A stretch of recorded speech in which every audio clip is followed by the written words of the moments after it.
All right. Is anybody here? I'm going to go to my YouTube channel.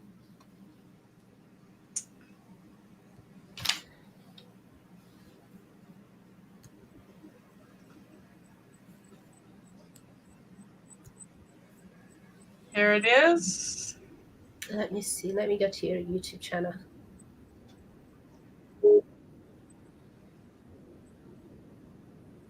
One watching.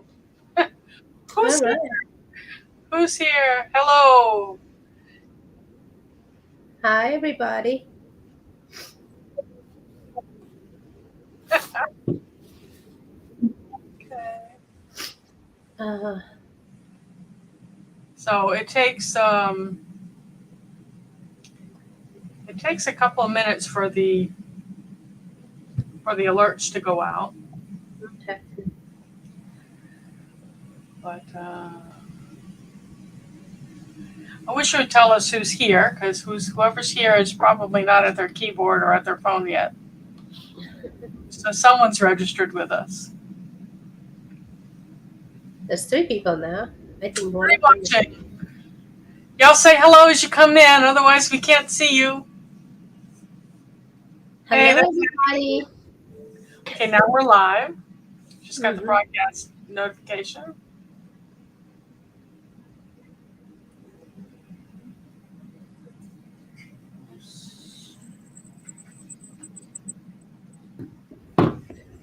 All right.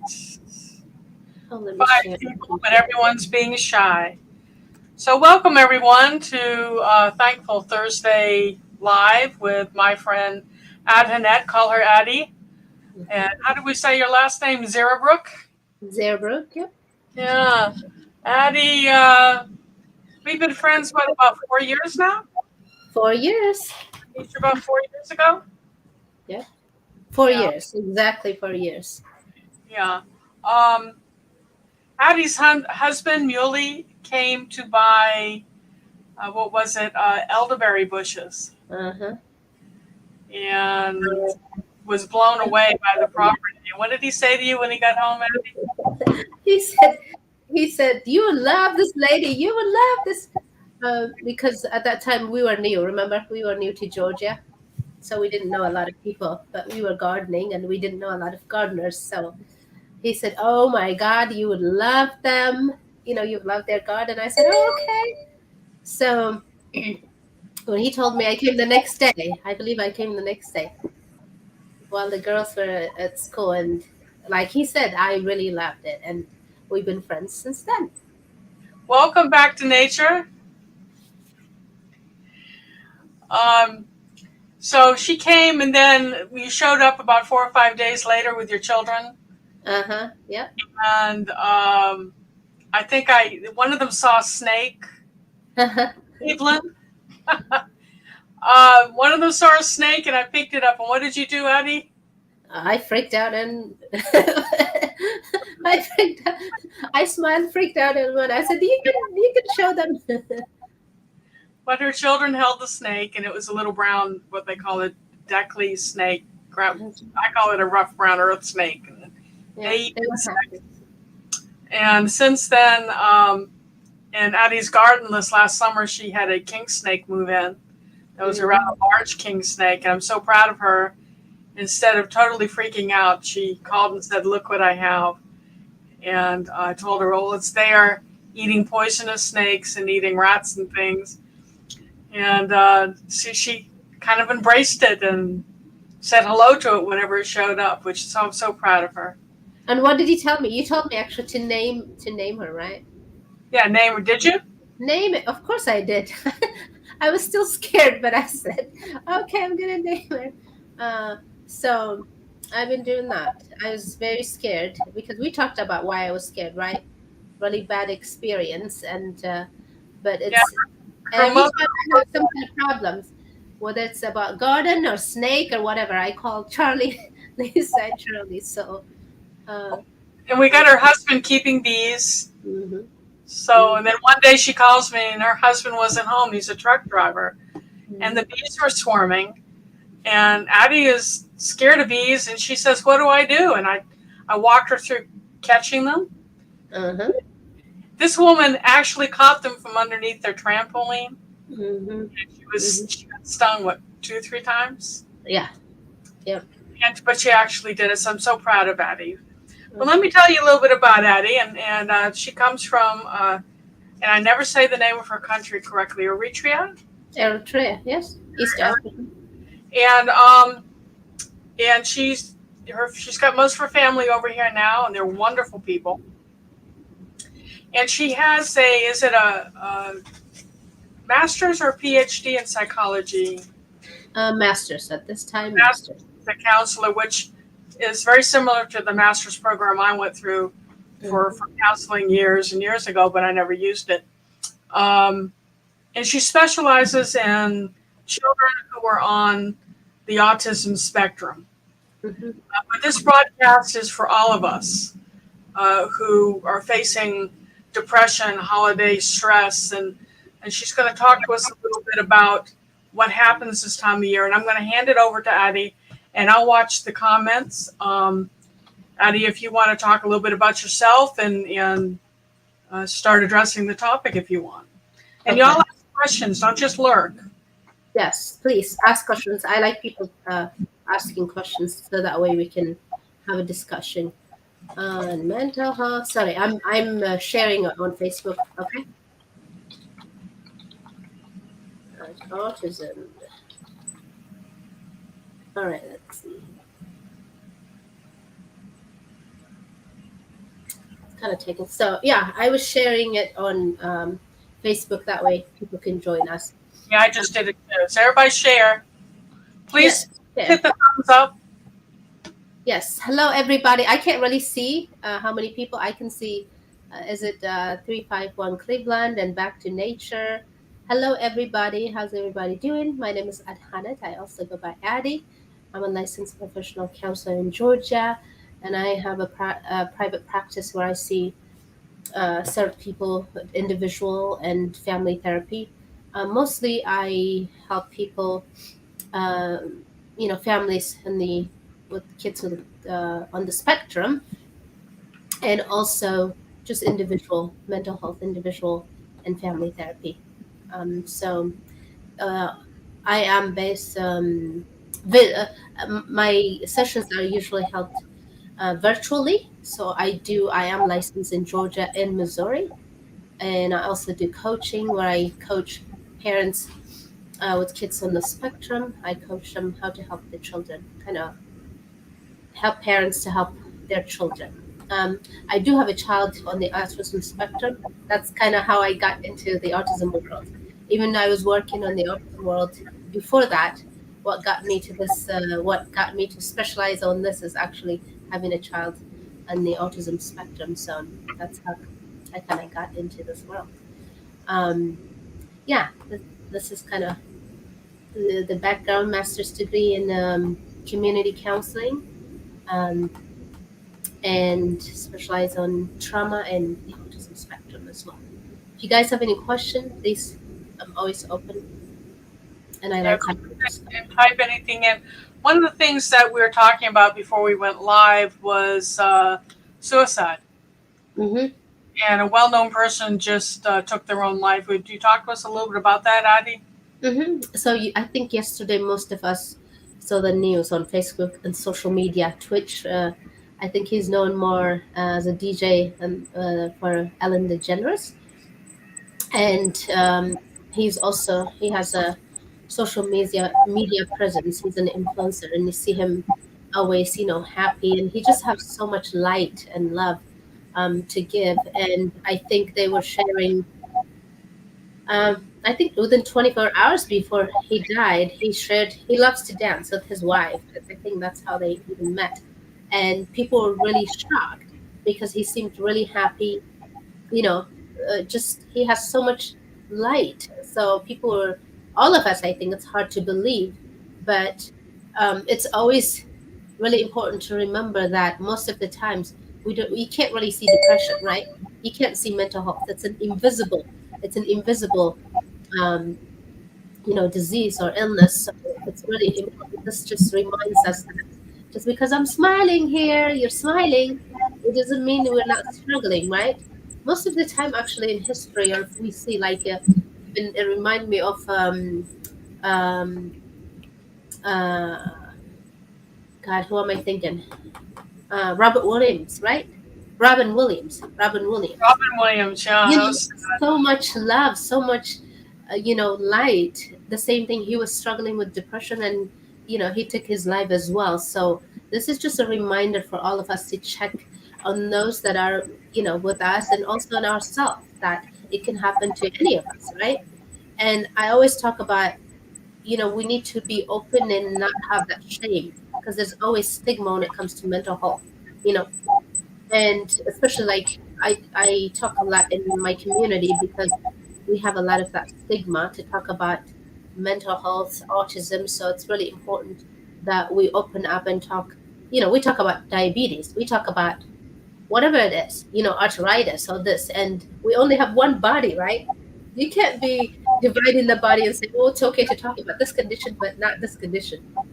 So when I work on holistically, meaning, body, mind, and spirit. So it's really important that we really, again, we're really mindful of that, and we, just to be open and talk about it, and to kind of like, have no shame, you know and that only can happen when you and I talk about this, right? So it's really important, um, that we talk within our family.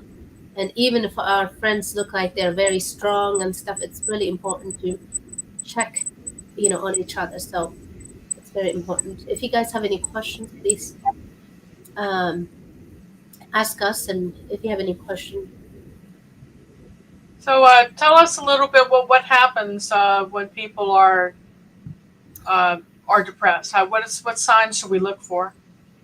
well, again, it's different for everybody. Like, for example, with this guy, and that's, I talk about a lot about social media. I always tell people social media is not reality. It's not real. This is another example that tells us is like, when we see him on social media, he seems so happy, and he has so much light and so much love to give, but we cannot see this struggle, we cannot see the darkness that people fight. That is invisible. So that's why, like, I always tell people, like, when you see his social media, you would be jealous. Some people might be jealous. I always say, don't be jealous. Never envy somebody. Never, you know, never try to be like, oh, I want their life, because you never know what they're struggling with. So with depression, I think it's really important for us to know, meaning individually, when we're dealing about, um, depression, just knowing the symptoms. The easy ones are just like when you're not interested in the things that you're usually interested. Like before, if you were going out, now you're not.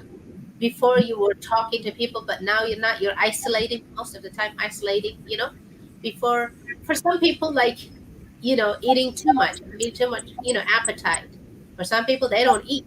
So it's different.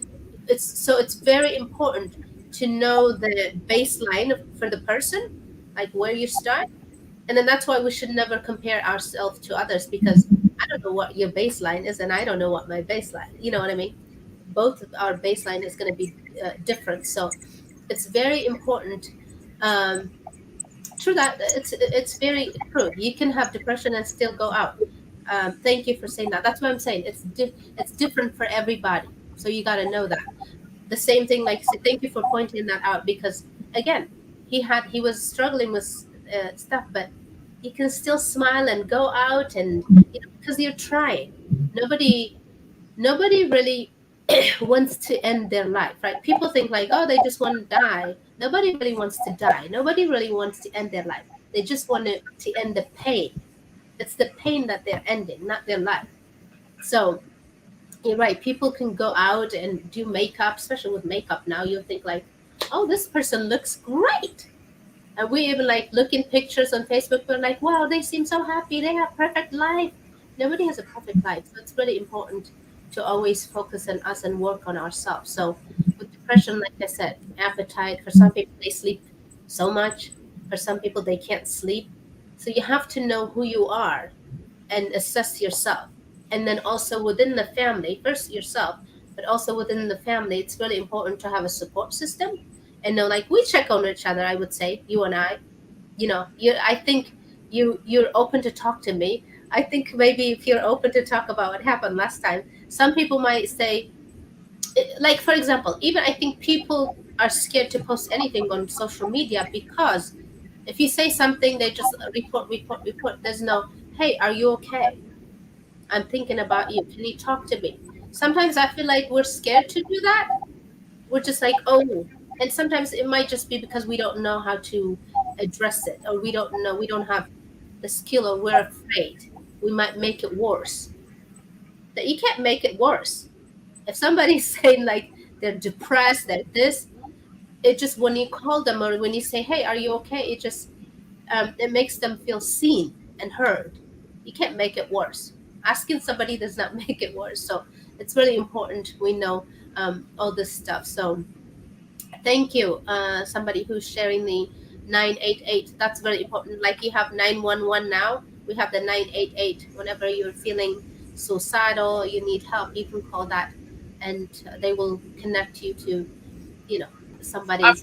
kind of letting you down. I'm not watching chat. I'm going through my messenger, sending everyone the link. Oh, are And you? Sorry. I'm kind of. It's okay. I'm looking at this, so that's good. Thank you. Is it Beltlu 29? Thank you for sharing. Bello's here. Thank you, Bellu. Gary just got a puppy. His name's Thank you Gary. so much. This is very important. We need to talk about it again. We need to take the shame. We need to take, that stigma out. This can happen to me. This can happen to you. This can happen to any of us. Like, just like diabetes, just like whatever, headache, whatever, because we have one body. You can't say, okay, I can talk about this one, but I can't talk about that. So this happens when we're talking, and we bring the awareness. When you and I talk about this, then we normalize it.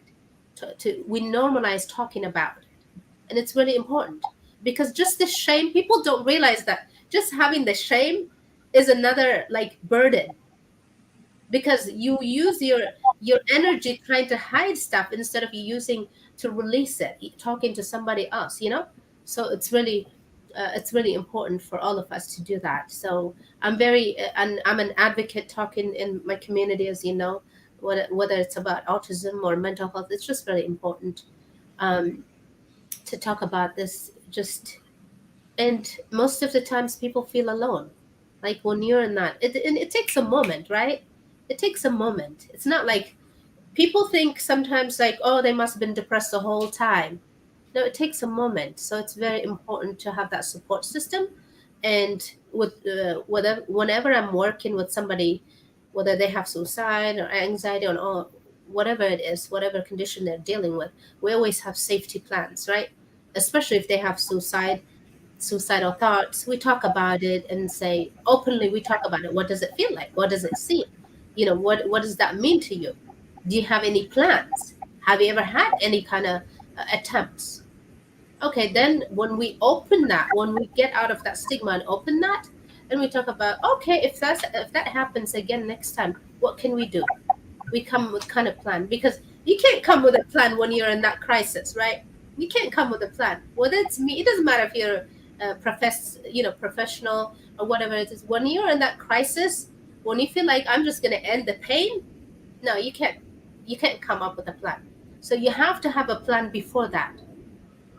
Okay, we talk about, okay, what can you do if you have those kind of thoughts? What can you do, right? Is there somebody you can call? Hotline. What can you do until somebody comes? What can you do? We come up with this kind of we come. Abby, what are some signs we can look for in ourselves? Sometimes we don't know. One of our chatters says sometimes we don't know when we're depressed until we hit that wall. What are some of the signs that we may be doing that we may not realize are signs of depression? Hey, So Ruth. so again, thank you. Again, comes, like I was saying, it's different for everybody, and you have to thank you, everybody. You have to know yourself. That's why I always say, like, know yourself, your baseline. Okay, this is how I am. For example, like right now, a lot of people are dealing with seasonal affective disorder, right? Sad. Like when the winter comes, like most of the time, you kind of, we say the blues, whatever, but it's different, right? So some people, again, it's not for everybody, but you got to know yourself. If you're always going out and stuff and you're not going out anymore, if you're somebody who go out with people, who love interacting with people, but you're not, and you just feel sad for no reason. Sometimes if you have a reason, you have a reason, right? You have a reason, but sometimes it seems like for no reason. You're just down, you're just sad, and you're like, what's going on? Why am I sad? Like, for example, if you're sad because somebody died, you're grieving, or there's a reason. But with depression, there's no reason, and you ask yourself, why am I sad? Why am I down? Right? And then if you were eating, if you had appetite before you were eating, you were sleeping, and then now you're not. All of a sudden you're not. So, or you're just doing something to numb whatever the pain or whatever the feeling you're having, the emotion you're having, the sadness you're experiencing. So just want to let you know, Eddie, that Gary, who's here as Belt Loop, actually works at a mental hospital. Uh-huh. Tony is buying a new property, and so he's dealing with closing on a property, the stress of moving, and the stress of the holiday. Do you have any? He's asking, can ashwagandha help? Well, it's different for everybody. Again, when we talk about medication, it's different for everybody. Okay. Again, when we talk about some people, herbal, we talk about that um, herbal remedies can work, right? You got to know yourself. You got to know your system. Even with herbs, whether it's medication or herbs, you got to know your system. Always, if that's what you're experimenting with, make sure Wow. you take a little bit and you go, take it, because sometimes we say, oh, it's natural, we can take it, but you could have adverse reaction to that too. So it's really important. If I can just say that, just for an example of an herbal remedy Uh-huh. that can be dangerous to take, is if you're on any type of psychotic type medicine that Mhm. Addie may be able to name a few of them. Is it Xanax or Prozac? For depression, it could be Zoloft, it could be So you don't want to drink yeah. St. John's wort. It's a Uh-huh. bad combination. Hmm. So don't randomly take herbal remedies that say that they ease with this or that without checking with either your mental health provider or your doctor. And I always tell people, okay, you want to take ashwagandha, right? But don't do it when you're having a crisis. You know what I mean? Don't do it when you're having a crisis. So, for example, if you need the medication, for some people, medication can be like the last resort, right? Okay. So, but you do not want to take that when you're, for example, if you're having some kind of psychosis or whatever, you do not want to do that. First, stabilize yourself. If medication is needed, you can do that. And then you could talk with your doctor and then, see if you can add ashwagandha and then, um, you know, a little bit taper from whatever medication you might be taking. If you're not taking any medication and you're just wanting to try this, again, always try a little bit. It's always good to try the lowest and then, add as needed. Um, you got to make sure where you're getting it and, how you're taking it and all that stuff. It's different. So that's something that can help. Again, like you said, St. John's wort is good for depression too, but you got to make sure it's not, it can have interaction with other medications, so you have to be really careful with that.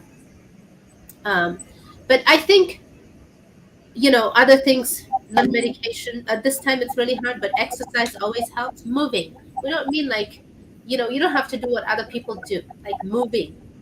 I know it's really hard right now with Georgia weather, raining and all that stuff, but I think knowing yourself and what makes you happy is very important. Whether you're, walking or running. We talk about gardening. For some people, gardening is, you and I, during the summer, we're we're outside gardening until 9 p.m. And that gives us joy. That gives us. So for right now, for you and I, it's hard because we can't get out and do that. So you got to find something else. You come join me for the lives. I'll let you proceed, right? We talk about it if we can't get out. So we do that. Like, I go out. I was telling you, like, we just got back from karate with my girls. I joined karate. I do that. Different things. We do soccer, but we can't do that. So there's just so many stuff you can't do. So with kids, for example, I always tell people, like, we have a trampoline, but you can't do trampoline outside right now, especially with kids. Talking about special needs kids, but all of us, all the kids. So it's really, I always tell parents, just get those $25 trampoline from Walmart. Let them jump in there. I put it in the garage and they just jump there because they have so much energy and they have to get it out. And even for us, we can do that. Because when it comes to, we talk about the suicide thoughts and stuff. It's a thought. You have to do something when we're talking about like the safety plans and stuff. We have to disturb that thought. So whether it's calling somebody, whether we're exercising, whether we're, for some people, just holding ice, just you have to make sure you're Holding ice. What do you mean holding ice? What is ice, that? just ice, because it's so cold. Or taking, if you want to take cold shower, that's another one. Cold shower is because it resets you, right? It resets your body. It resets cognitively. It resets you. I didn't know that. So talk to us about that. So Oh when do we yeah. grab an ice cube? So you can do ice cube. You can hold that. You just hold it, right? You can do that, or just like I said, you can also take a cold shower. That's something. In the beginning, actually, it's really hard, but you get used to it actually.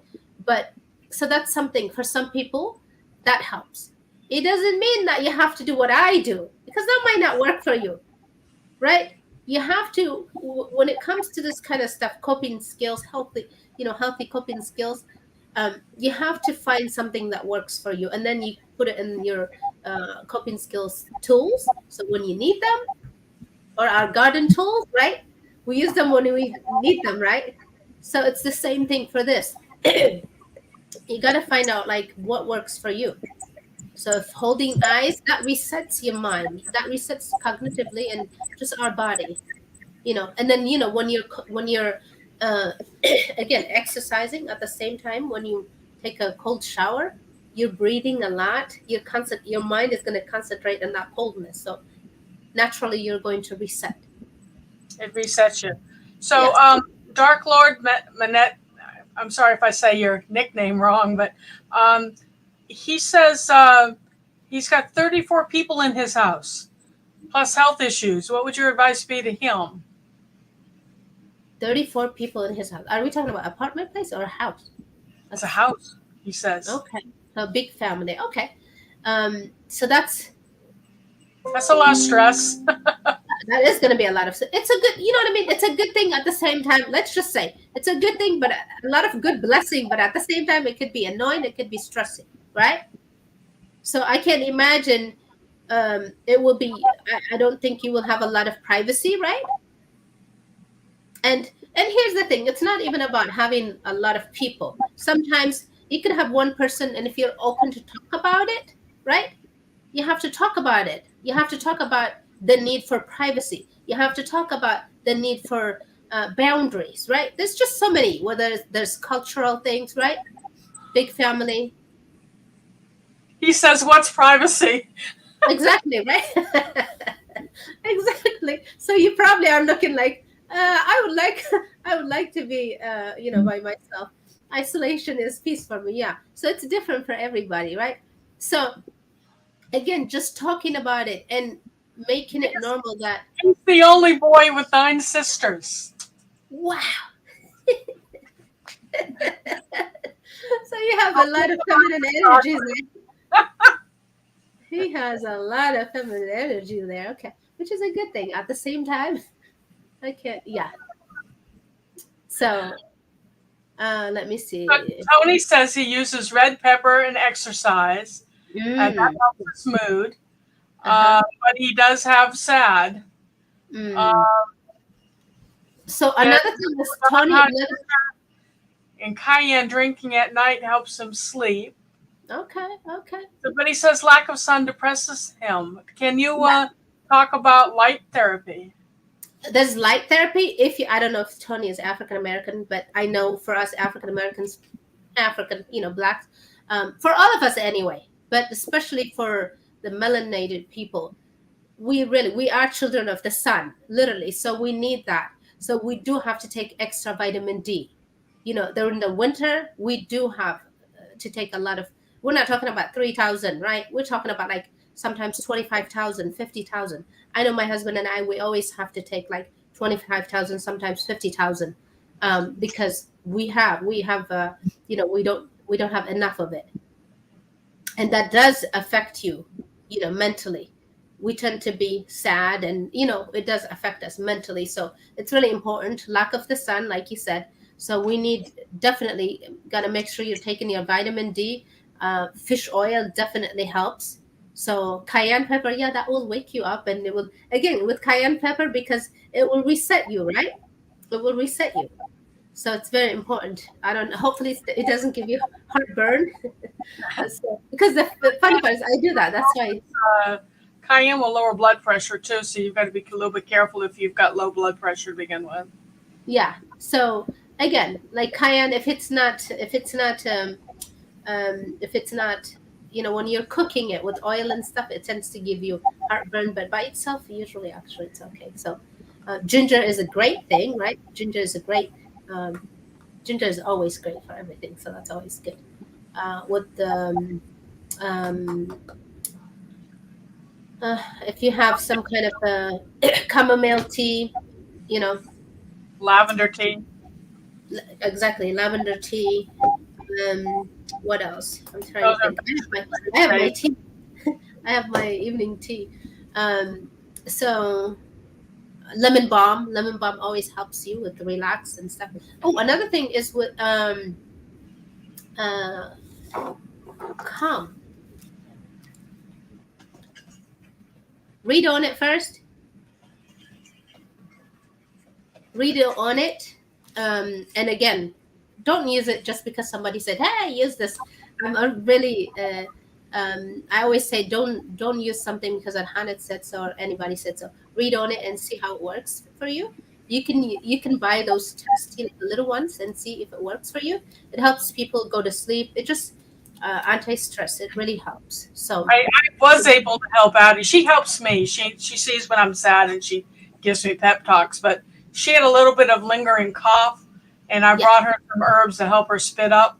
yes. What are friends for? It'll help you spit up. What was it? Whorehound I gave you, Addie, that helped? You did give me that, and you also got me some. At that time, I didn't have my thing didn't grow. My uh, what am I trying to say? Uh, mullein. My mullein didn't grow, so Mullein. Oh, yes, mullein now I leaf. have a lot of it. So, but at that time, it didn't grow, so I got some um, mullein. That you also gave me. What did you give me for sleep? You also got me. What did you give me? You gave me another one for sleep as well that I was using. Another herb. Hugs and kisses. True that. From a distance at that time. From a distance. So I use a lot of elderberry. We've been able to harvest from the elderberry we bought from Charlie and Lisa. Actually, we've been able to harvest. You got to make sure you do it before the birds, beat you to it. But Fight the birds for them. Tony mentioned that cinnamon helps his diabetes. Tony, make sure it's Ceylon cinnamon. Ceylon or Saigon cinnamon, because the South American cinnamon isn't going to impact your blood sugar. oh, Um, okay, so Abby, I'd like you to talk a little bit about handling the kids that get overstimulated, especially the autistic kids, because the kids who aren't on the spectrum, they're hard enough to handle bouncing mhm. off the wall. So, what can you tell us about this time of year and children? So this time of year, again, it's hard for all of us, for all kids, for all of us, but especially for those on the spectrum, it's really hard because, again, first of all, they're not going outside, right? For all kids, they're not going outside. Um, just to begin with, the weather change always affects those on the spectrum. Always, even like I tell people, you got to read on it. You got to do research on it. Even if it's full moon, for all of us anyway, especially for those on the spectrum, it affects them. So I always tell parents, when you see your kids' behavioral change, when you see them struggle, always look out in the moon and see if it's full moon or whatever it is, because it really affects us mentally. I don't know if who was it, the person who said he works at the hospital. Years ago, when I used to work in the hospital, inpatient hospital, every time there was a full moon, we will say, "Oh my God!" We'll say the hospital is going to be full. And guess what? Every time it was full moon, the hospital would be full. So it affects all of us. It affects us mentally, right? And especially those people on the spectrum, they're very sensitive. They're very intuitive, very sensitive, even if they're not verbal and stuff like that. So, and if the weather affects them and rain affects them, all the stuff. So it's really important to teach them that, and also to be aware for them to um, kind of explore that within them. But when they're young, for the parents to do that, so they're not going out. That means there's going to be too much energy. They're not going outside running, or jumping on the trampoline. They're not getting fresh air. We're not getting a lot of fresh air during the winter because we're at home, right? So, they're always going to school and coming home, but they're not going outside a lot when it's too cold. So So, how do you handle a child that my mother used to call it the Super Ball effect, where you throw a ball against a wall and it bounces? uh-huh. When your kids are doing that, they're running around screaming, jumping on the furniture because they're excited. So, what is your advice on Hmm. how to calm them without damaging the situation? Okay, my kids do that too, by the way. What I know is if your kid is doing that, that means you have to help them out because they're telling you, I have so much energy. I have so much stuff going on here. What do I do with it? Right. So, again, when it comes to this, I know I don't judge parents because everybody have their own life. But with my kids, for example, I try to make sure they don't watch a lot of TV because that will overstimulate them again, right? Especially if they're like there. And if they're watching TV and you want them to sleep, it's going to be really hard because their mind is going to be, they're going to be high. To get them down is going to be really difficult. So just watching, monitoring that, and try to find something else that they can do, whether it's like puzzles, whether it's family. We have a lot of family games like Uno, depending their ages, right? Whether it's different things they could do at home, you know, so that way their mind is occupied doing something, right? If we're always just letting them watch TV, that's not going to help them because they will go, once they start with the TV, they'll be everywhere because their mind is wired up. So, So using distraction with family games and oh yeah, calming games, and yeah. what about story time? Reading to them. Story time helps depending on the kid because, again, you have to know what the kid likes. We're not trying to mold them and be like, oh, okay, you're going to be a robot like this. So finding what they like. And I always tell, like, with my girls now, they don't watch TV. They only watch TV on weekends, on Friday, and then sometimes on weekends. So, but they've been doing this for a while, so they know that's just their normal, right? So I don't tell parents to be like that, or I don't judge them. But so for my girls, their thing to do is if they come home, they just go, read a book or whatever. But for them to get there, we had to do story time. We had to do different things they could do. Oh, and of course they will come, I'm bored. I'm bored. They will say that. They're kids, right? So when they do that, you could say, oh, you have this option, giving them different options. You have a book to read. You can play with this puzzle. You can play with this Uno. You can draw. You can whatever color. So giving them different options, and then making sure that they're choosing, right? You got to make sure that you're getting them to see that they're the one who's choosing it. You're giving them an option. Like if I give them 5 options, I'm saying you can choose any of this. Usually it's really hard when you say you're gonna do this because I'm telling you. That's gonna be really hard. But if when you give them an option and it tells them that, oh, I'm making the choice, so you're not having that fight because you do not want to be fighting every day, when we're all cooped up in the house. So just again, giving them something during the summer. It's really easy because they can go outside, they can run around. But during this time, it's really important to find what they like and be like, okay, you can go to the trampoline and jump. You can draw, you can read, you can do this different things. You can write, they can act out, what they learn at school or whatever, what they see on TV, their favorite show, they can act it out to the family. But again, when we do this, it also invites us to be with them, right? And we have to be present with them as well. Could you talk about the impact of using a raised voice versus a conversational tone? Well, it's like, what do you mean when we're talking to the children? Some, like my family, when I was growing up, everyone screamed at me all the time. That's all I ever heard is at the loudest, Yeah. meanest voice that my parents could use. And that I feel that that damages self esteem. And it's not as effective because after a while, a child will learn to tune it out. Now, you can come up to me now and yell in my face, and I'm like, whatever. So it was a good skill now. I can deflect. But as a Yeah. child, I Mm. found that it was harmful. Do you feel that that's true? Oh yeah, it is, because, and here's the thing, like, now I'm sure now you realize that that's just all they knew, right? They were just repeating what they knew, right? Because most of us, we tend to do that, even though we don't want to be like our parents. We tend to repeat that, unless intentionally we say, okay, I don't want to do this and I got to do the work, because by the time you're an adult, your mind is already kind of like, it's installed there. So it's really, you have to do, like, you have to uninstall it, right? And then build it up. So it's really hard to make that change. So knowing that, it definitely does make a difference, right? We call what we call conscious parenting, right? Making sure that, um, and with this, I always tell parents, hey, don't shame yourself. You got to give yourself grace, and you give your children grace too.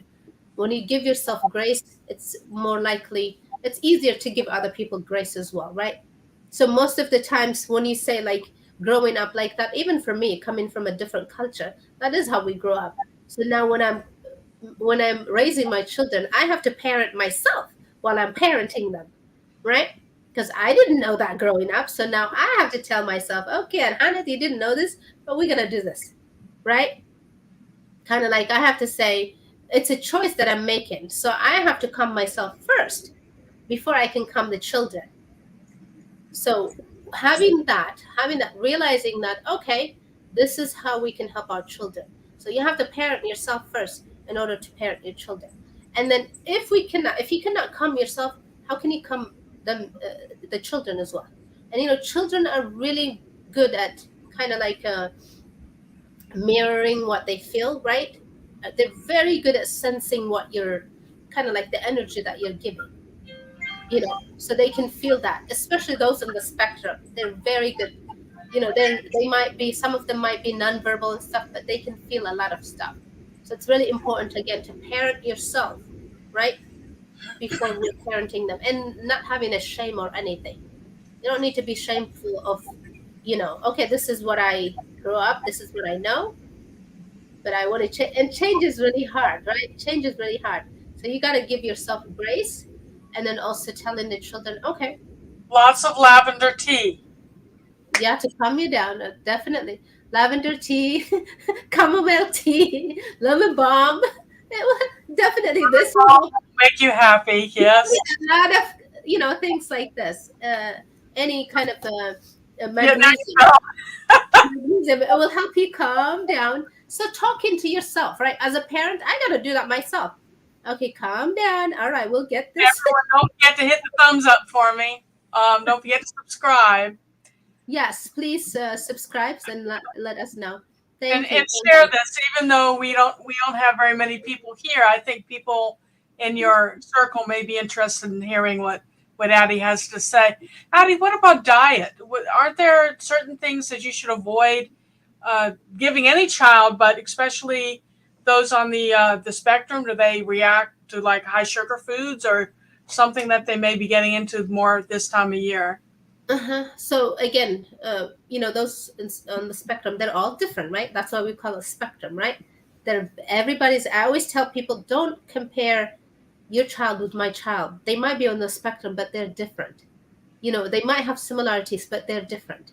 So it's really important to focus on your child. I always tell them, focus on your child, observe your child. Observe your child. Whenever you give them something, observe how they react to it, right? How that affects them. So it's really important. Definitely, a lot of kids benefit from going on gluten-free, dairy-free, especially dairy. It affects them a lot. So gluten-free, dairy-free helps a lot of people on the spectrum, because a lot of them, 80%, I would say almost to 90%, I think. And you can Google this, or Google Scholar and all that stuff. I always say, don't follow something because I'm saying, make sure you do your own research. But a lot of them deal with a lot of gut issues, right? We talk about leaky gut and stuff. So dealing with that, helping them with that is really important. So again, with gluten and dairy, making sure you kind of eliminate that and observe them. Even if you give them like a month, observe them and see how they react. Don't do it because it's the thing to do now, because gluten-free, dairy-free is like the it thing right now, right? So it's really important when you do that to observe the person or the child or yourself, right? And see how you react, whether it's on sleep, whether it's on most of them suffer from constipation. So dealing with that, is that affecting it? Do you see any benefit? So whenever you're doing something, making sure you're observing yourself and the child, making sure fresh air is very important. We talk about fish oil. It helps with cognitive. The DHA from the fish oil really helps them to improve their cognitive, just overall immune system, also for all of us, heart. So that's really important. We talk about I talk about making sure, just taking care of the gut, whether it's with probiotic or prebiotic. When we talk about prebiotic, for you guys, like Jerusalem artichoke, right? You got to know how to cook it and stuff, but it has a lot of inulin, which is prebiotics. So we take a lot of that, because you have You eat the Jerusalem artichokes? to say that again. We're starting to harvest our Jerusalem artichokes. So they make you tootie? We have, yes, All we that have. You gotta know how to cook it. But there's inulin you can buy as well, processed inulin. But also, you can, if you grow it, it grows like weed, right? Once you do it, it grows like weed. So you can eat it like a potato or whatever. But again, it does affect you. So it's really important, again, to know how it affects you. But it's really good for our, the gut microbiome. It's really good for our friendly bacteria. So it's really, I always tell people, we have, our gut microbiome, which is like a garden, right? Our inside garden. And in that inside garden, we have the bad bacteria and the good bacteria, just like the aphids. And we have, what do we buy those butter, what do we, ladybugs, right? To take care of.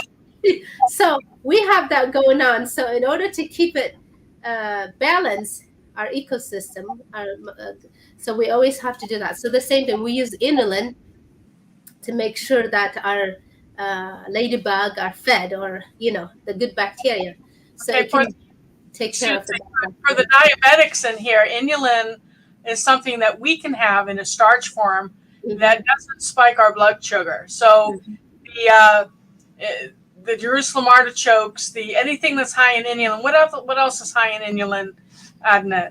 Well, I mean, there's a banana, but again, like onion is good. Another onion is really good. I believe asparagus as well. But what else? Jerusalem artichoke. There is. Potatoes, sweet potato. Mhm. Well, those are kind of like, those are starch. Jerusalem artichoke is a little bit different, right? With inulin, and also blue agave as well has We've got inulin. That's, asparagus, banana, burdock, which I got you growing the burdock, and now you can't get rid of yep, it. yep. You have Chicory, it all. Yep, dandelion root. Oh, the yep, dandelion root tea is so good. yes. Garlic, Jerusalem artichoke, and leeks. Yep. So there's different ones. Again, you can take if you're growing it yourself, or you can buy it. But also inulin. Let me see. Let me get it. It does make you tooty, though, as in causing you to It fart. does. It does. But you know what though? It does with the children. I always tell parents, like, don't be afraid, because we use this brand. This is the brand that we use. This one is, I believe, is blue agave. It's made with blue agave. But again, this is processed. So if you want to do it yourself, whether it's a Jerusalem artichoke and stuff, make sure you cook it and stuff like that. But even with this, I always tell parents, it does make you toot and all that stuff. But once you're balanced, it's very interesting. Once you're balanced, it actually does not stink as is used to, and then you kind of your body gets your gut microbiome gets used to it. So that's something we could use as well to balance the gut.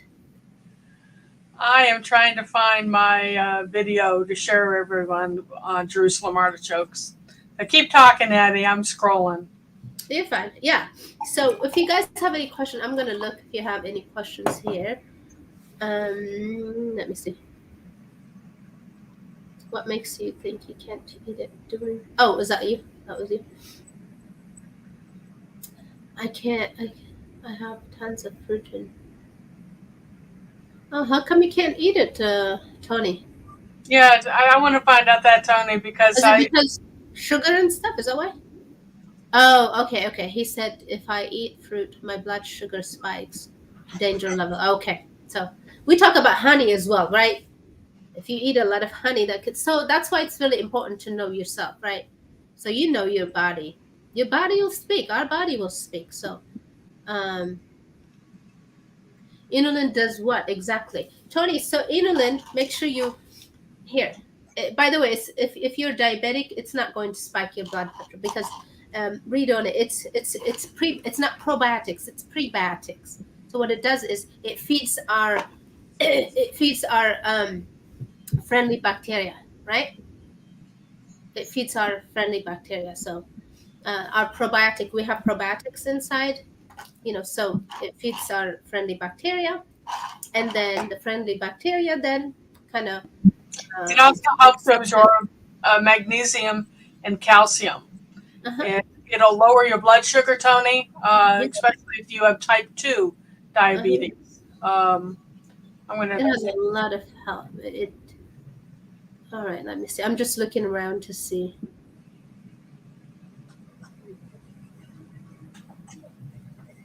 Uh-huh. Exactly. It's really neat, Tony. You'll be seeing it in your grocery stores. Don't waste your money at a seed company to buy the Jerusalem artichokes because they charge you an arm and a leg. But I get True. mine from the grocery store, and they look like little knobby thumbs, and I bring them home and I stick them in the ground. And next year they come back twice as big, and they put up like a 15-foot stalk with like a daisy bloom. Uh-huh. And Beautiful daisy bloom. Yeah. if you let it fall over, it's going to make little babies wherever that bloom, and it'll walk across the yard. Yeah. If you watch the video I just posted the URL to, it'll show you how to grow them. Let's see, Jerusalem artichokes in type 1. Mm-hmm. Yeah, definitely.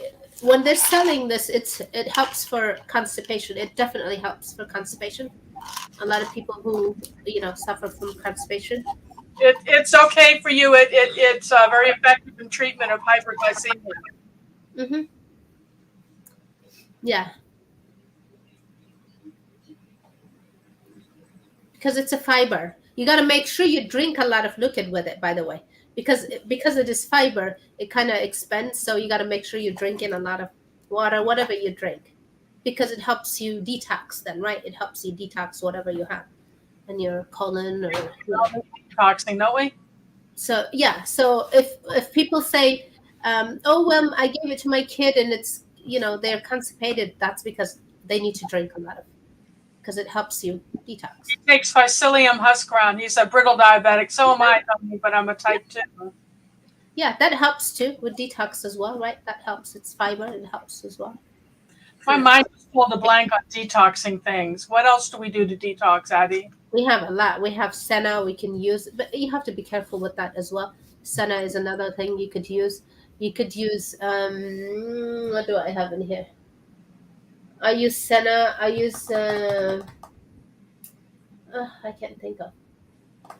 I'm using them. I'm looking, but senna is one thing. I always tell people like I don't drink coffee, but coffee is very bitter, right? Coffee is another diuretic, by the way. But if you drink coffee, I always tell my sister, I'm like, if you can drink coffee and she doesn't put sugar, you should be able to drink senna because it's really bitter, right? When we talk about bitter is always better when we talk about for ourselves, right? Anything bitter stimulates your bile Yep, production and helps you with yep, digestion, which is yep. why you should do bitters 15 minutes before you have a large meal. And some people will take, the bitters to drink. It's an alcoholic drink, but a lot of us don't deal with alcohol. So what we do, we chop dandelion greens into a salad, not by Mhm. themselves, but just like one leaf in a big bowl of salad. And you have to taste the bitter on your tongue for it to kick your bile production in, and that helps you detox.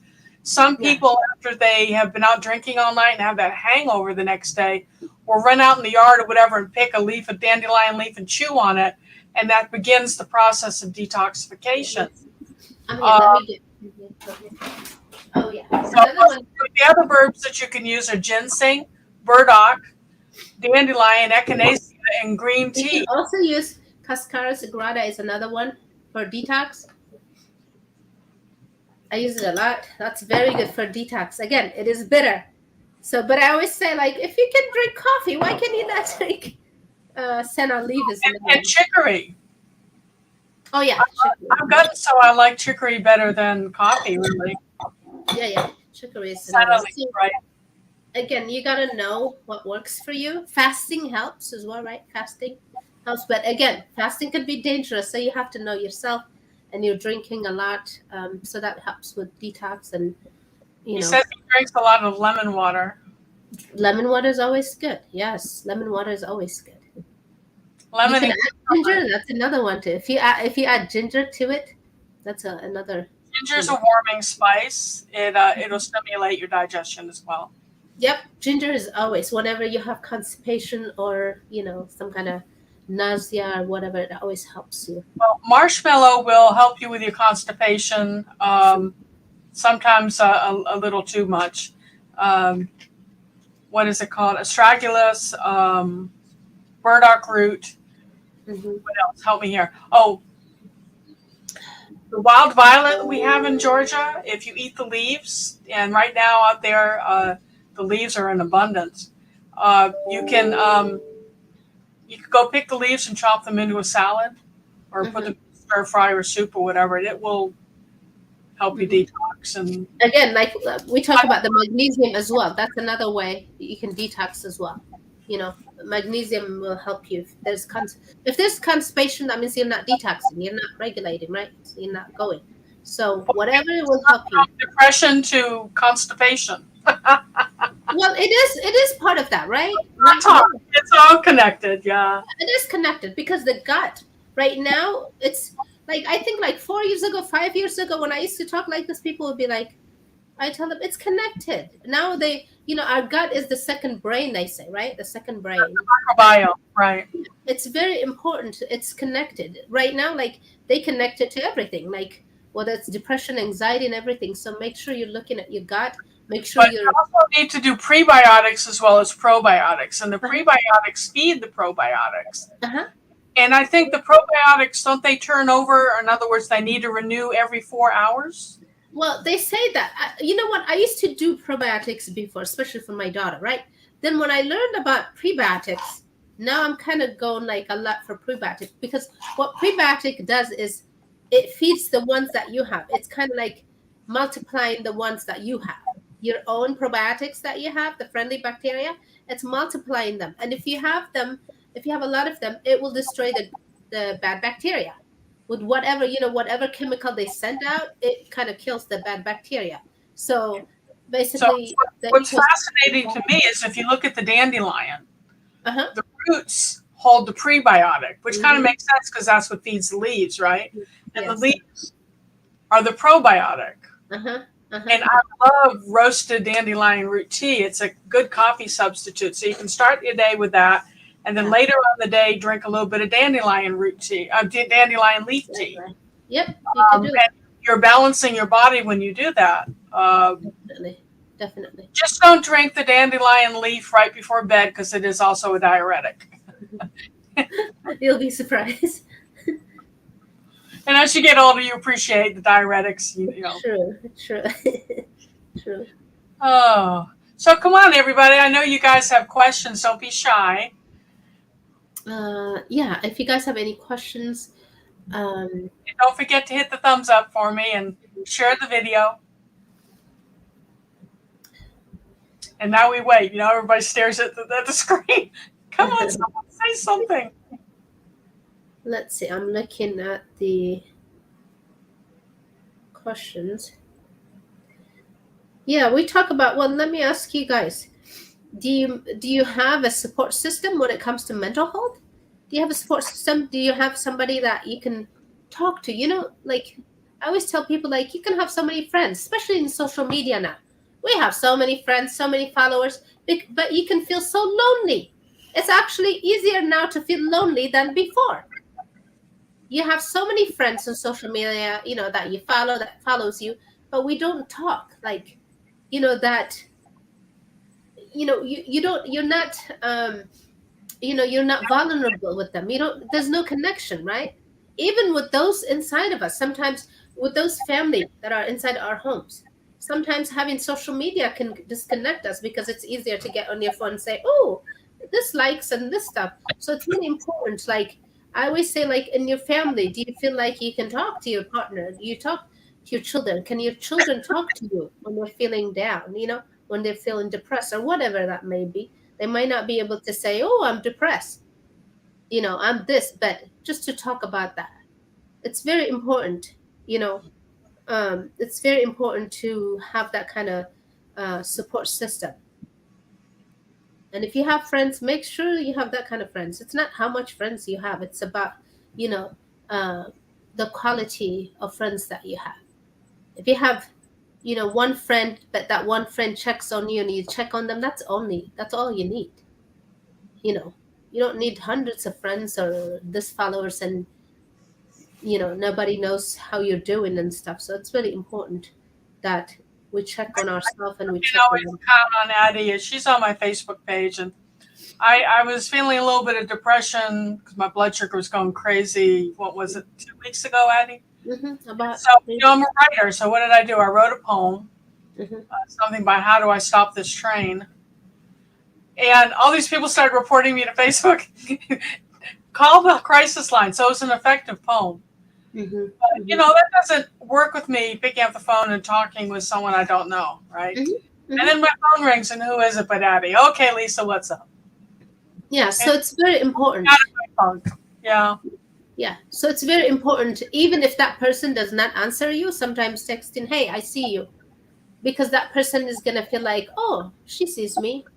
And sometimes it's very important to hear from the person that is close to you, right? From friends and stuff, instead of from strangers, because it's really, you can open up and talk to them.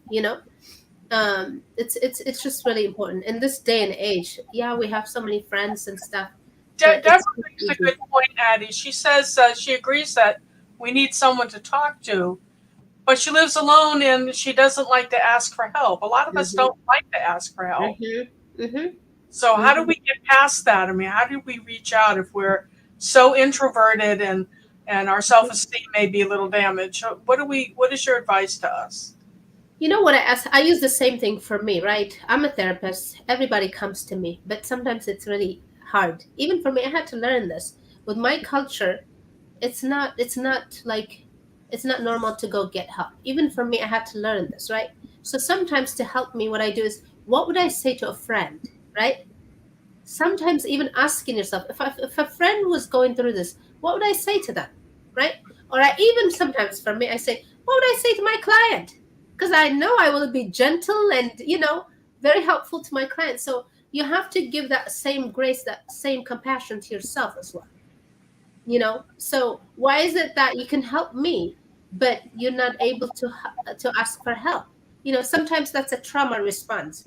We're used to taking care of things ourselves, right? Growing up, background and stuff, so it's hard to ask for help. But we all need help, right? We all need help. And I can help you, you can help me. That's how life is. So I think it's really, really important to say, what would I say to my friend? If Lisa was struggling with this, what would I say to her?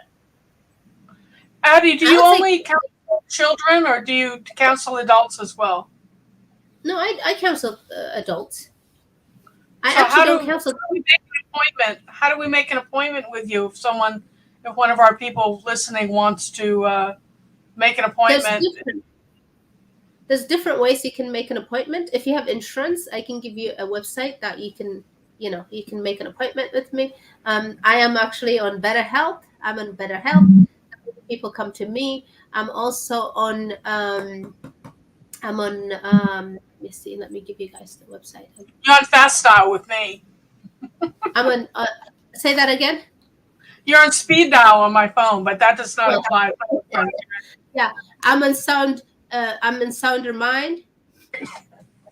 How can I get if you go to Sounder Mind, soundandmind.com or what is it? soundermind.com. If you have insurance, you can get me through that. Um, so BetterHelp. Excuse me. Can we type that into chat, Addie? Say Sound that again. SOUND, bless you. Sound SONDER and then mind.com. Let me see in here. Hold on, I will send you. So we look for you by name. You can look for me. Yeah, you can Okay. look for me. Let me see. Let me get here. So does anyone in our chat have a special needs kid that you'd like to ask Addie a question about, or even a personal question on how to handle a situation? Yeah, so I'm on BetterHelp, or you can just go to adhanit.com. That's my website as well. That's how people reach me. Adhanit.com. Let's see. That's another way people reach me. I work with a lot of people worldwide, so that's how they reach me. Back home, I understand. Back in Africa. Worldwide. I work a lot. Well, people in the diaspora, whether it's Europe, Australia, people find me because I tend to do a lot of psychoeducation on autism and mental health. So somehow people find me, word of mouth a lot of times. Um, I can't comment in there, but you can put it. If you see the private chat, I put the websites there. We have a watcher asking how to get his sister to realize her daughter needs help. Is the sister like special need, like possibly some kind of delay, developmental delay? This is how people. Well, it's really hard to tell people, hey, your daughter is delay and stuff like that. So this is what I tell people to do. You can send them sometimes. A lot of people, I tell them to send them a video. If you're concerned about autism, if you see sign of autism in the kids or developmental delay, you might send them a video about that topic, and then they can read it and say, hey, I kind of see some symptoms in here. A lot of times that's how I ask, I encourage people to to reach people, or just to say, hey, I'm sending this video because I think I have some concerns, or can you watch this? Is it me, or do I see, I was watching this video, or I was reading this, and I thought, hey, your child might have this kind of symptoms, or I see this kind of thing. So in the beginning, people might get mad at you. Most of the time people might say, like, you know what, you're trying to label my child and all that stuff, but they will appreciate. The daughter is showing signs at 6. Oh yeah, at 6 you will see that. At 6 you will see that. If they're nonverbal or verbal, there's just a lot of stuff like communication, social communication is really important. Like, to see, do they get along with other children, and do they like to play with other children, either isolating, they rather play with them by themselves, lining up things, are they doing toe walking, are they doing a lot of this or a lot of this, those signs of autism, right? And even if it's, sorry, I have allergies, so Even if it's speech delay, I always tell people, like, even if it's speech delay, make sure you get them assessed, and so that way they can get help on that too. So, or sometimes I might say, like, it could be speech delay and not autism. It's okay if, even if it's speech delay, they need help. So some of them might need occupational therapy, some of them might need some physical therapy. So my sister is just at me, or yeah, they will get mad at you. They will say, you're trying to label, especially for Christians, I rebuke you. We tend to say that. So don't try to bring this to my child. Trust me, in my community, there's a lot of that. I'm from East Africa, so you don't talk. That's a taboo thing. Even for me to talk about my child coming online, that was like, oh my god. But that opened a lot of, that opened a lot of doors for people to open up and say, oh my god, my child needs help. But even people will tell me, like, I used to run when I see, because I didn't want it in my home. But what I know is, like, people tell me, I wish I started getting help when you were talking about it 4 years ago, because they come to me and say, I wish I started help, because early intervention is very important. Like for my child, she was nonverbal. Now you wouldn't, Lisa, when you met her, you wouldn't believe, right? That she was because right now she's a chatterbox, but she was nonverbal. She was like on her own world. She was not talking to us. There was no connection and all that stuff. But when people see her now, they said, this is the one with autism. So we can help them a lot, whether it's in speech, whether it's in a lot of things, occupational therapy, a lot of things we can help them. So yes, they will get mad at you, but later they will thank you. They will thank you later. uh, People don't want to know their child is, but here's the thing, nobody's perfect, right? We're not perfect, and definitely I'm not looking for a perfect children. I'm looking for a healthy children who are happy and healthy, and that can function in this world. So just telling them that it doesn't mean that they're broken.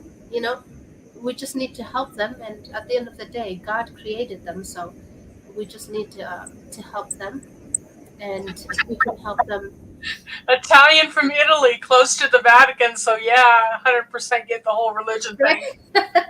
Yes, I don't think you don't bring me. Yes, Um, yes. I So just had a friend ding me on Facebook uh, who is a social worker. I'm hoping she's about to head in. Let me go over and say, you're coming, right? Um, let's see. Yes, so it's very important. A lot of times, culture plays a, oh my God, culture, religion plays a lot of, you know. So it's really important to say, hey, it doesn't mean that the child is cursed, because we deal with that. Like, oh, the family is cursed, the child is. At this day and age, we still deal with that. So, and I tell them, whether you believe the child is cursed or whatever, that's for you, but let's get them help. What you believe is your belief, but let's get the child help. This is not about you and me. This is about the child, right? And if the child needs help, let's focus on that and help them, right? So that's well, our whole impetus behind doing this show tonight is to help people through the stress of the holidays, whether it's uh-huh. personal or with your kids. But Hmm. I'm going to tell on you, Addie. Addie celebrates Christmas twice. Yes, I do. I do. She does And Christmas Easter twice too, right? twice Easter because twice. there's the Gregorianism and the Eastern Orthodox, right? Orthodox, yep. So December 25th, she's going to be partying with the rest of us. Yep. And And then then when is Orthodox Christmas? January the 7th, I believe January the 7th will be celebrating another Christmas. So I got to give them all two gifts. So we do that. So there's a different, I always say, like, keep the culture. That I always tell people, like, in every culture, there's good things. Whatever will serve, that serves you, you keep it. Something that doesn't serve you in your family, you got to let it go. If it's helping you and your family, celebrating two Christmases, two Easters, I'm cool with that. It's not even New Year, we celebrate two New Years as well, so that's another thing. When's So, your New Year? I think it's September 1st, I believe, September Oh, 1st, really? the Ethiopian New Year. So, and by Yep. the way, we're like in 2015, I believe. We're way behind. Oh gosh, So, we do Jewish New Year in September. We do Islamic New Year. That I think that changes. and then Chinese New Year, there is, New Year in February, late January, early February. Gregorian New Year in January. mhm. Uh, Spring. Do you have a spring holiday like some of the Muslims will celebrate Nowruz in March? I'm trying to remember. There is some spring holiday as well. I can't remember. So these skills that we're talking about can be applied to any of these holidays that Of course, yes. where people are getting overstimulated and they're getting together in large groups. Yeah. Maybe some of us see everybody getting together in large groups and we don't have a group to get together with. Uh-huh. So Uh-huh. help us with that, Addie, because we don't have any family. Yeah. So, Just Shirley and me. yes. So, again, like knowing, when you're friends and stuff, definitely for us, we used to get together a lot, right? Especially during the summer. And then COVID came, of course. I think COVID came now. We're just little by little, we're kind of getting back to, socializing with other people and stuff. But I think again, when you have friends, it's really important to kind of embrace everybody's difference, everybody's different holidays. If you celebrate Ramadan, right? Okay, Ramadan will come, and Ramadan is all about giving and sharing, right? Definitely, we celebrate that with you guys when we are celebrating Eastern, Orthodox, whether it's Easter or whatever. We always invite families to come, or friends. I've always been like that. Whether it's in college or friends and stuff like that, we say, "Hey, come along," and then we share our, different foods. You know, so it's very important to just socialize like that and connect with your friends. So let me see. It's again at this time of the year, it's very important to know that, especially for those in the spectrum, everybody is different, but some of them have sound sensitivity, some of them have light sensitivity. I know my daughter still, she have sound sensitivity, so whenever we go to a large gathering, and especially as speaker music and stuff, we definitely have to take sound canceling headphones. So it's very important that we're mindful of that. If we see children like this and they're crying, even if they're nonverbal, something is, even if they're adults, right?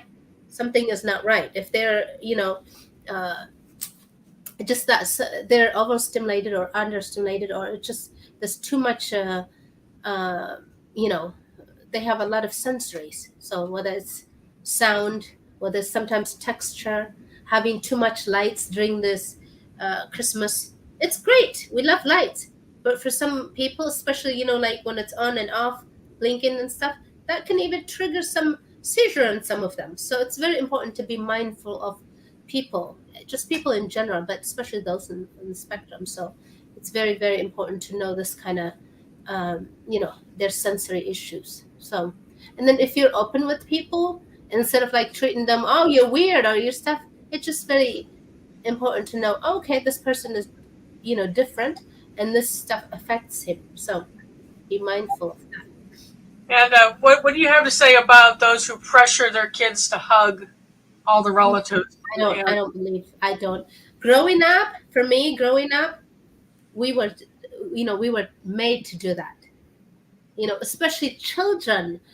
Even think about it, as children we had some sense, like we can sense stuff, but it's just we're told to kind of like, we're told not to listen to our body, and we're told not to listen to our system. So that's why growing up, sometimes when we grow up like that. Even when we're adults, we forget that we know, because we got disconnected to obey our parents or whatever. So I do not force my children to hug people, even though that's how I grew up. If they don't want to hug people, they don't have to hug people. They're not feeling it, or they can sense something. I do not force them, because in my culture, not only do you hug them, you gotta kiss, like the Italian kiss. That's how we kiss. So if they don't feel like, I had to teach this a lot in my community, in my family, you know and I always say, especially with my child, the one with autism, um, my family members, they would come and hold her and hug her. She did not like that. And they'll be like, why is she crying? Why did I said, no, that's because she doesn't like that.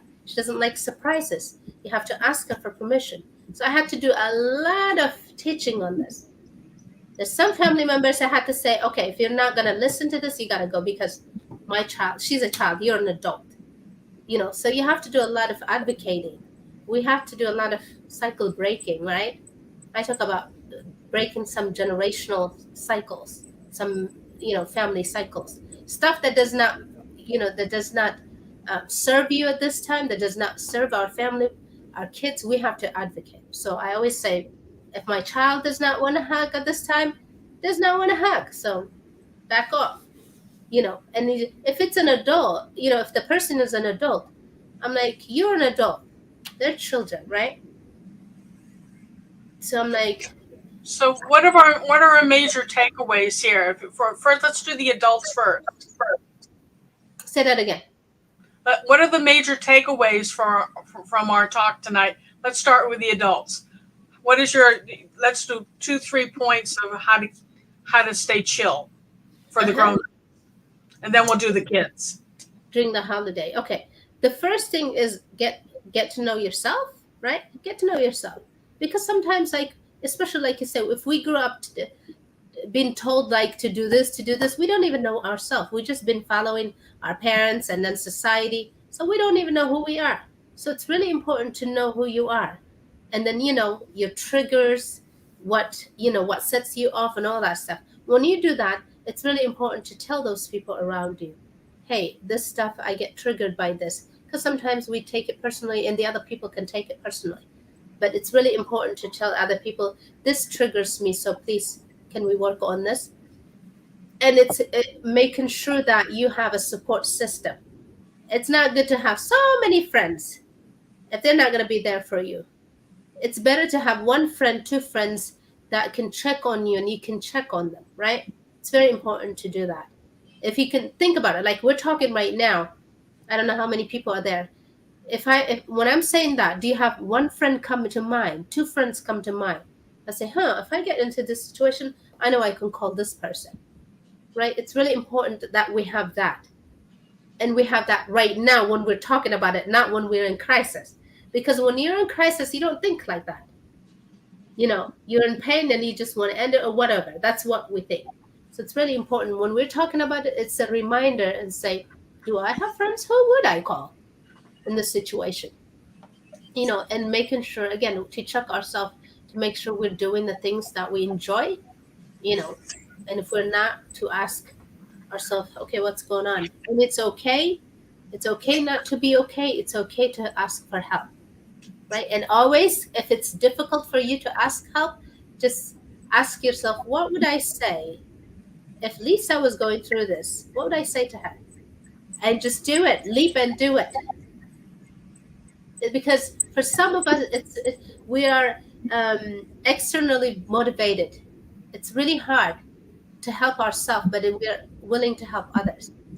So in that case, it will help you. What would I say to Lisa, right? If she was, dealing with this. So we got to do that for ourselves as well, okay? Let me see. So what about the kids? Just go over real quick your major points on the children. Okay, with the children, we got to make sure we observe their behavior. Behavior is a communication. If they're nonverbal, even if they're verbal, when a baby cries, when they're a baby infant, when a baby cries, they're communicating, right? So we check, hey, are they hungry? Do we need to be changed and stuff like that? So if they're nonverbal, if they're acting, behavior is a type of communication. So we have to make sure, okay, if they're misbehaving or whatever, what's going on? What's going on and how can I help? And we have to parent ourselves while we parent our children in this case. Once you understand that, wait, I'm parenting myself while I'm parenting my child, you're more likely to give yourself grace, and you'll be able to give your child grace too. So that's very important. And making sure that you're not comparing your child with any other child, making sure that you're observing them and, seeing what works and what not, and being open with the child. You don't have to know everything. We don't have to know everything, but we can figure it out together, right? So, Adi, let me introduce you to my friend Danny. She's at Wicked Awesome Gardening. oh, And hi. and this is her fault. Oh, is she the one who On the recommended? government, I'm on 4 boxes, and I'm going to have to order a fifth. I see. But Danny's a nanny. So, Danny, you'll have to watch this on replay. Addie's given us some good advice on handling the kiddos. So she's taking care of other people's kiddos. Mm, Quite precocious. important. Quite Very important. precocious. Yeah, that's very, very, very important. Yeah, that means she observes a lot of kids. She works with kids. Usually, the people who work with kids are very, intuitive because they have a lot of experience working with other children, right? The same thing with teachers. Do you have any questions for Addie? Oh, 20 children in childcare along with What being a mom. years? Yeah, that's a lot of experience under your belt. Yep. Yeah, you learn a lot, right? You learn a lot working with children. Just if you, even your own children, sometimes we tend to be really intense, right? Trying to do the right thing and all that stuff. But if we observe them, again, because most of us are parenting, we're parenting ourselves while we're parenting our children. So if we observe them and observe ourselves too, it's very important. We learn a lot doing that. So, well, um, I don't think I'm not seeing any questions. Yeah, we're going to start wrapping it up, and I'll do some giveaways of some seed. I told Addie that she's been missing our free giveaways, but then she knows all she has to do is drop in, and I'll give her stuff. Yes. Um, so if anyone has a question, it's 28 after. I'll give you to 9:30 to type them in. Just type them in. Don't just go ahead and throw them in there so she can address them, and we can try to wrap this up with some giveaways after 9:30. So put your thinking caps on and think, okay, what is it I need to ask? And I'll put the Jeopardy music on maybe, and you can. Is that the one? No. Yeah. Was that the one? Oh yeah, it is actually.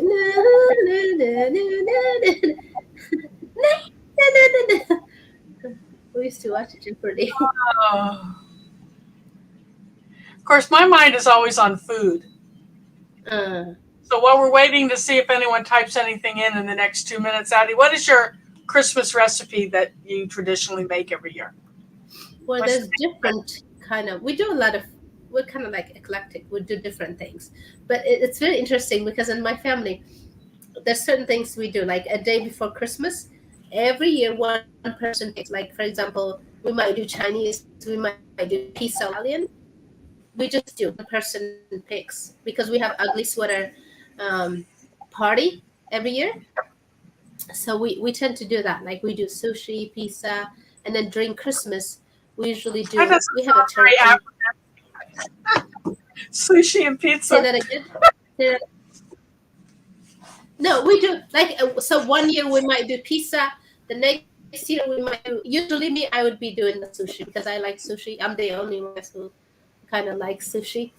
And here, so I do that now. Since we became vegan, I do vegan sushi. Make it ourselves. But my sister might make it. Or we just order pizza. So different things. We might do Indian. Just different things, right? And on Christmas, we do turkey. Usually we have turkey Thanksgiving because it's easier and we traditional. You had some injera and doro wet and all that stuff. My mom does that. So we have those traditional food as well. We have our homemade bread that my mom makes. We always the injera. Injera. That's our staple food. So that's, we definitely that's have fancy. That's fancy East African for crepe. It's basically a crepe. Basically, yeah. Okay, so I'm going to do. More, it has a lot of. Okay, it's time for giveaway. No one's coming forward. I'm hoping that some of you will scroll through and get her web addresses if you want to make an appointment with her or talk to her one-on-one as a therapist. But I'm Mhm. going to give away some seed like I do every time we do a live. And Addie, what happens is I'm going to show the seed, and anyone who wants it will type in the word I give, and I'll give them 2 minutes to do that. And then because I don't know how to use that stupid wheel thing, Okay. Charlie over here with his headset on, totally ignoring us. I'll ask him to pick a number, and he'll randomly pick a number. Okay. All So right. All thing right. I have here, and you see there's all sorts of loose seed here. These are I call them noodle beans or yard long beans. Oh, okay. Yeah. I think these might be the red, but they could be the green ones. But they're Okay. delicious, absolutely delicious. I'll be doing an upcoming video next spring when I have them growing on how to cook them. Um, Nice. but anyway, if you want the beans, type in beans, and I give you to 334. I mean 934, 334. 2 minutes. 2 minutes, y'all. Type in beans. Yummy beans. Tony says he was wondering if Charlie is here. He's here, but he's ignoring us. He he's getting ready to launch his own channel. This is when I can do a little Oh, commercial. that's awesome. Yeah, he calls himself the high tech redneck. He grew up on a little farm out in the Appalachian Mountains between Alabama and Tennessee. All right. He fixes anything you can break, but he likes the science behind everything, a chemical Uh-huh. interaction, the engineering, why we do what we do. Mhm. So there's a lot of editing I do in our videos where I edit all that out, because if I didn't, Okay. it'd be like 40-minute videos. So I'm thinking, it's a lot of good information. So we're going to let him, I'm going to take some of the old videos and edit his content back in for those of us who are interested in that level of nerdiness, if you will. So if you're a nerd and you like to build things with your hands or want to know what's going on under the soil, whatever, with the different processes, high tech redneck will be for you. Nice. Yeah, Nice. but he also has all these other nicknames, which I'll get to in a minute. How many beans? We only have one person who wants beans. All right.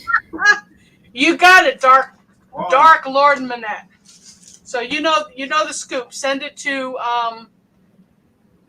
my email. Do you still have my email? I'm going to type it in.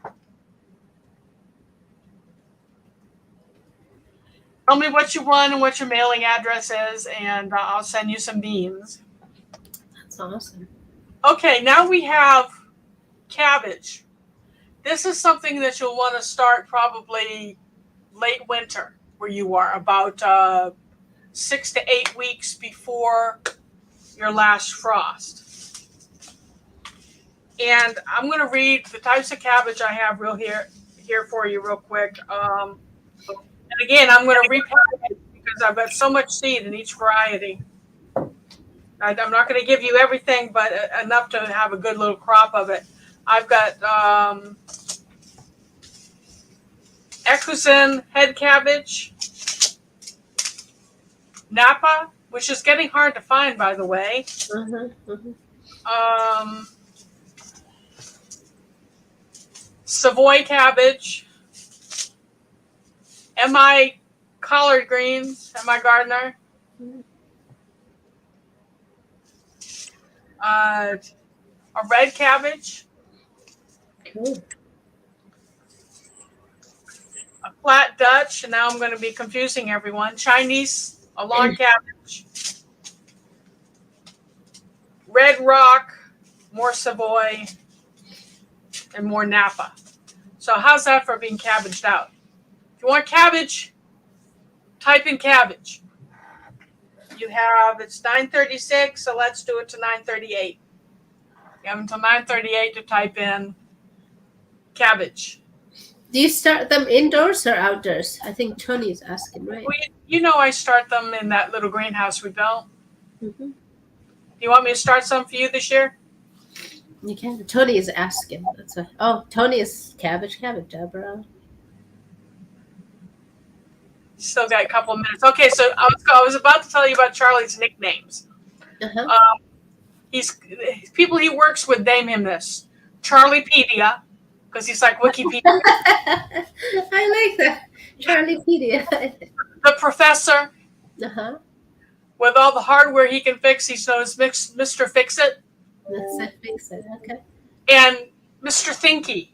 Mr. Tinky. All right. He likes to call himself the high-tech redneck. High-tech redneck. Okay. So, That's pretty cool. I like that.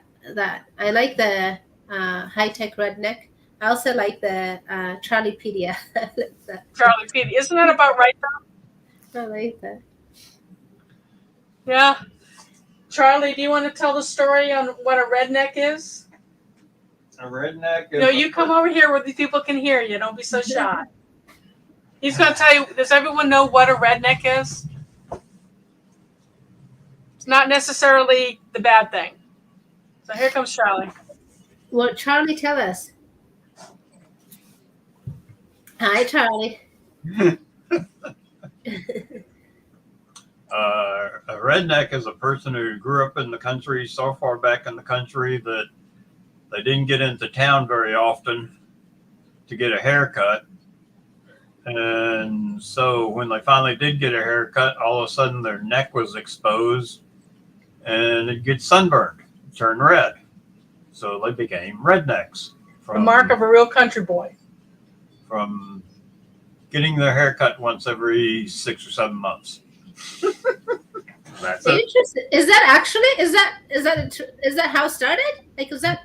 Yeah, they're usually country farm boys. I didn't know that. I did not know that. Now we know. Charliepedia. Charliepedia. I didn't even know that. That's very interesting. He's back with his headset on watching his science fiction. Okay, so let's see. Cabbage. We have 1, 2, 3. Only 3 of you want a cabbage? I want the purple. Is it the purple or red cabbage? Okay, so Addie, it's 4. Charlie, a number from between 1 and 4. 2. Charlie says 2. So who's 2, Addie? Is it Deborah? Wait, hold on. Let's see. It might be Deborah. If I'm not mistaken. I see Wicked Awesome as 2. Tony, Wicked, Deborah. Oh, yeah. Wicked. Yeah. You're right. Okay, so Danny, which one of those cabbages do you want? Yeah, Wicked Awesome is 2.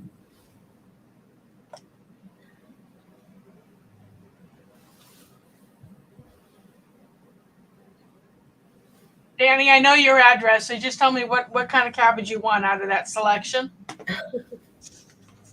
Napa, which is hard to find, Asian, Dutch flat, red cabbage, and my Gardner Savoy. I know you like my Gardner.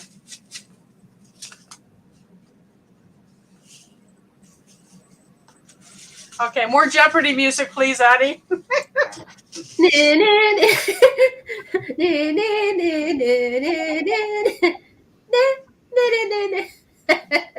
remembers that? That's Napa. She said Napa. I'm going to tell you a little story about the Napa.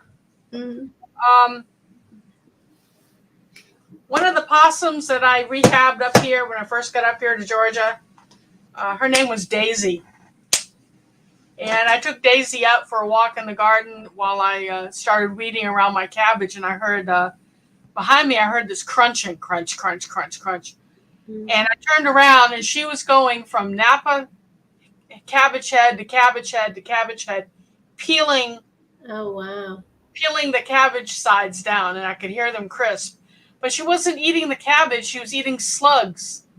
Oh, wow. Which I call slime candy. They love slugs.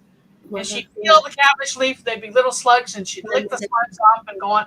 She killed probably 6 or 7 heads of cabbage. Wow. Yeah. You had to take all that in and cook it. But yeah, so if you have that kind of damage in your garden, you probably got possums, and they're not eating your vegetables or eating the sludge that are interesting. Same difference. You don't have a plant anymore, right?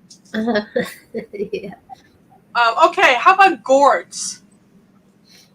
Anybody in here into gourds? I have edible loofah. It's also known as snake gourd. Me. Love these. Me. Yeah. Me. Me. And I have more snake gourd. Kitazawa, by the way, Kitazawa seeds. I get 100% germination from anything I buy from them. We've got Thai bottle gourds, more loofah,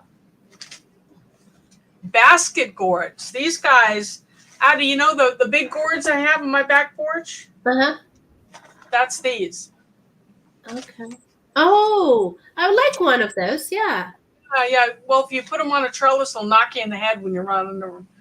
More serpent gourd, a dipper gourd. You know, the dipper that tribal people make dipping spoons out of. Yeah.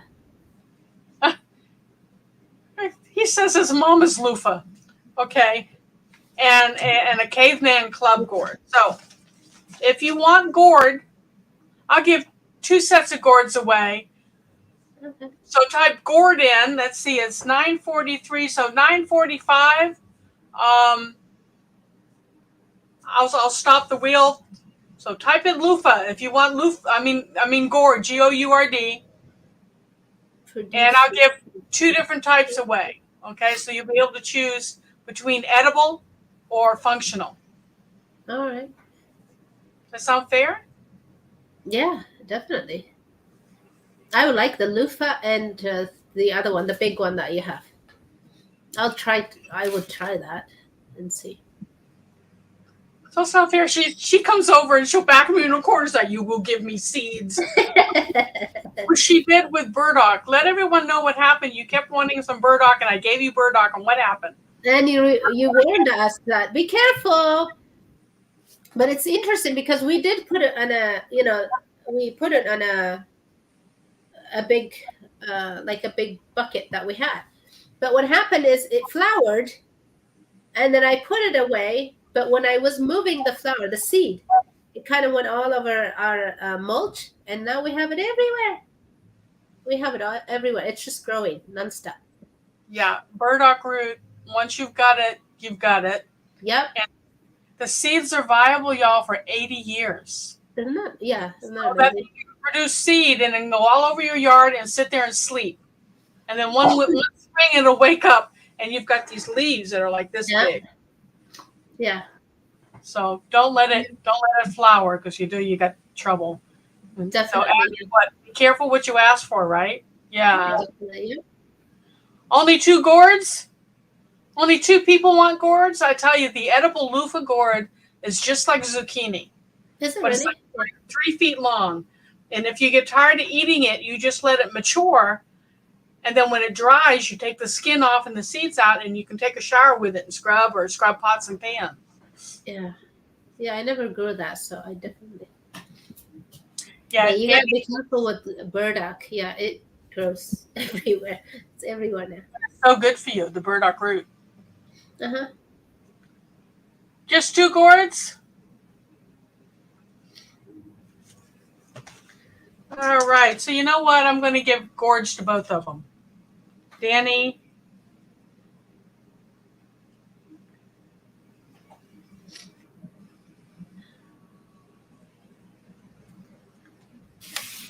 So Danny, you want what kind of gourds do you want, hon?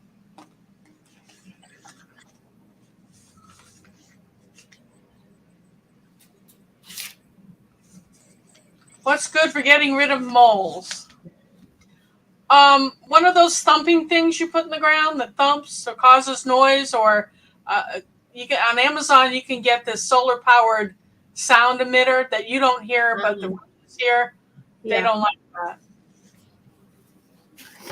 Yes, it does, Danny. You know, I always see when I see the message retracted thing. Mm-hmm. the reporter in me goes, "Oh my God, I want to know what they said." Um,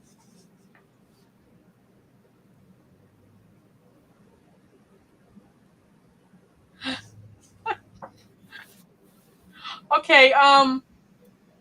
So Danny, what do you want? Wicked awesome. Loofah. She wants the loofah. Is that the only one you want, Danny? You don't want one of the others, the functionals? Remember, I'm going to split the packages up. I'm just going to send you a few seeds because really all you need is one plant of one of these. I'm going to pretend I didn't see Deborah say she doesn't like cats. I'll be right back, okay? I'll be right back. Okay. All right. So loofah for Danny and Dark Lord, what do you want? You can have one or two types.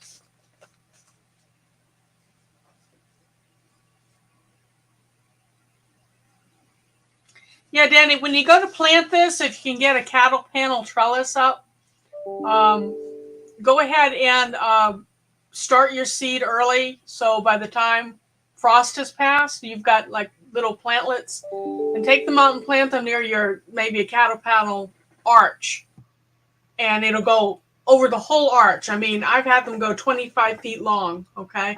And these things will come down and start hanging. And you want to pick them while they're still uniformly round, because they will form like a wider bottom eventually. When it starts to do that, they're going to be a little bit tough to eat. So as long as they're like uniformly long, they can be up to 3 feet long, cut that and chop it and treat it like you would a zucchini. But the ones you let go, they get big and fat bottoms. Just let them dry on the vine, and pretty soon the skin, you'll be able to crinkle the skin off, and you'll have seed for next year. And then you just cut the loofah up. Some people bleach it so it's white because they don't like the natural tan colored. Hey, enjoying God's creation. You'll have to see our show on replay, I think. Yeah, but they're crazy. Okay, so let me see. Oh, Danny's teasing me with sugar pud tomato seeds. That sounds good. Dark Lord needs the bushel basket.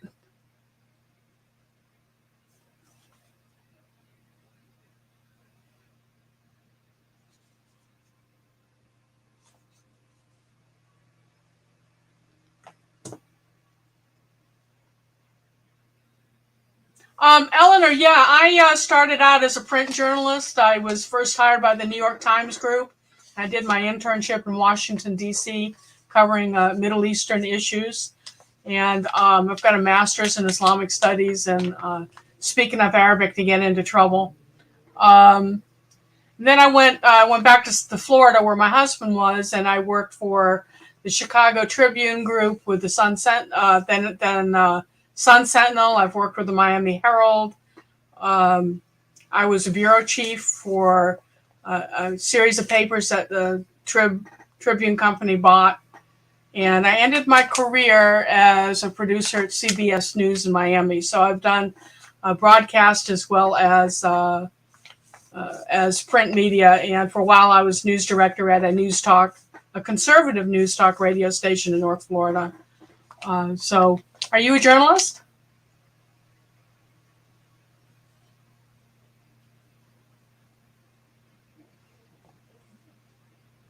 Yeah, the natural color of the loofah is really nice. Small dogs will eat the moles, but what Danny failed to tell you is they'll dig a hole to get down to them. So if the moles are in eating your turnips and your garlic and everything, the dog will burrow all that up to get to the mole. Okay. Oh. You have a cousin that's a journalist. It's a dying profession. It's a dying profession, Eleanor.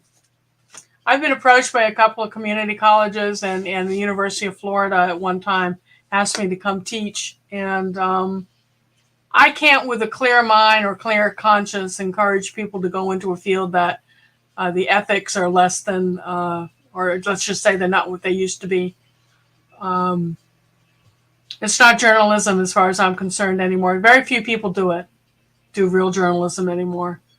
So I'm one of those old fashioned, they call me a dead tree journalist that believes in giving people the facts, both sides of an argument, and let them make the decision. But I'm not going to get into that. This is all about mental health tonight and starting seeds. How's that? Okay, Deborah says they're eating the roots of your pepper plants. Now, Addie's very good in the garden. Addie, what are we doing about things that eat our roots? Well, I know we do. We do some. What do we use? We use a lot of. Wait, they're eating the pepper. We do use hot pepper. We use a lot of hot pepper. She's got bowls. I'm thinking she probably has something else as well. Probably, what do you call them? Grubs. Have you seen any grubs? White grubs? We use diatomaceous. Diatomaceous, the powder. Diatomaceous earth? The powder. Diatomaceous earth, the DE? You've got to be careful with using DE if you've got something that's blossoming, because if you get the DE in the blossoms and your honeybees get in there, it kills your honeybee. Yeah, true. So you have to be careful. That's why you have to put it on the root, you have to be careful. You got to make sure, and you can kind of inhale it. You have to be careful with that as well.